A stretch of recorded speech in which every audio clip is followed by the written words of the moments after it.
All right, let's be honest. You don't have time to read the entire textbook. If you really want to ace the EDMA7412 exam, what you need is a playbook. Well, I've spent hours analyzing years of past papers, and in this explainer, we're going to build that playbook together. I'm talking a laser-focused guide to the questions you are almost guaranteed to face. So let's start with a wild idea. After digging through exams from 2019, 2021, and 2022, something became incredibly clear. This exam, it has a personality. It has patterns. It loves, and I mean loves, to ask the same kinds of questions year after year. And those favorite questions, they almost always circle back to these four core topics. So in the next few minutes, we're going to crack that code. We're going to tune out all the noise and focus only on these high-yield concepts, the ones that show up so often they're practically free marks if you know them. So here's our roadmap for today. We're going to move from the basic ideas to the systems and the key players, and then we'll wrap it all up by showing you exactly how to put it into a real exam answer. Ready? Let's get into it. Okay, first up, the single most frequently asked question. This one appeared in pretty much every single past paper we looked at. It's all about differentiating between accountability and quality assurance. Getting this right isn't just a good idea. It's the foundation for a top-grade answer. Now, what's really fascinating here is the key difference. It's all about timing. See, accountability is backward-looking. It asks, hey, did we hit our targets? It's that final scorecard. Quality assurance, on the other hand, is forward-looking. It asks, how can we get better as we go? It's the training plan. The exam wants you to nail this contrast. One's a judgment, the other's a journey. And if you really want to take your answer to the next level, you got to bring in these three faces of accountability. Just think of it like this. Bureaucratic is your boss making sure you follow the rules. Professional is your colleagues pushing you to be your best. And cultural, that's the unwritten code of the staff room. Mentioning these shows you've gone way beyond just the basics. Okay, let's move on to the system that actually puts all this into practice, the Quality Management System, or QMS. This is the official framework, the real playbook, for how educators are monitored, developed, and evaluated here in South Africa. So the crucial point here is that the QMS is kind of doing two jobs at once. It's not just about inspecting people or catching them doing something wrong. It's absolutely designed to be developmental, to find strengths, give support, help people grow. But it's also the tool for accountability, making sure everyone's meeting those performance standards. And here are the three pillars that hold the whole system up. Past papers, especially the one from 2019, really loved asking about these. Just remember it this way. Developmental appraisal is all about growth. Performance management is for that formal evaluation, and whole school evaluation zooms way out to look at the entire school. All right, so now that we get the system, let's talk about the actual players.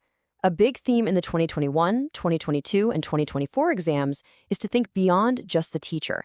They want you to discuss how all these different stakeholders are accountable for making quality education happen. Think of this table as your ultimate cheat sheet. It breaks down how accountability is really a team sport. You've got the department setting the stage with policies. The principal and their team are directing the show. The teachers are the stars in the classroom. And you can't forget the parents in the community. They're the essential supporting cast. A great answer shows you understand this whole ecosystem. Okay, listen up because this next part, this is what separates a pretty good answer from a truly great one. This is where you score the big marks. The most common high-value question asks you to take the findings from a WSC report and turn them into a real practical action plan. So just imagine this is a line from your school's report. It's a huge challenge, right? And it's a direct prompt from the 2022 and 2024 papers. The examiner isn't just pointing out the problem, they're asking you, okay, smarty pants, what are you going to do about it? Your answer absolutely has to be a clear step-by-step action plan just like this one. You've got to show the examiner that you can think like a school leader. That means showing leadership by talking about the problem openly, using management skills to audit what you have, providing support through teacher training, and engaging the whole community to help find a solution. All right, time to put it all together. Think of this as game day. We're going to take a real question from the 2022 paper and build the perfect essay response using every single thing we've just covered. And here it is, a classic high-value essay question. Look at the key words, critically discuss and implement it. See, it's not just asking for definitions. It wants a discussion on implementation. It's a direct test of whether you can apply theory to a real-world mess. First things first, your introduction. Its job is to set the scene. Don't just repeat the question back. You need to briefly define your key terms. What is quality assurance? And what's the whole point of a whole school evaluation? This immediately shows the examiner you know what you're talking about. Now for the main event, the body of your essay. The secret here is to attack each of the 3 problem areas in its own paragraph. And for each one, you propose real, practical steps. For teaching quality, you link it to the QMS. For safety, you bring in the parents and the community. For resources, you talk about audits and the school improvement plan. This shows you can think strategically across the entire school. And finally, you have got to bring it home with a strong conclusion. Don't just trail off. Briefly summarize how all your proposed actions, for teaching, for safety, for resources, all work together to improve the overall quality of education. This hammers home that powerful connection between evaluation, action, and accountability. So, let's just recap the absolute must-knows for this exam.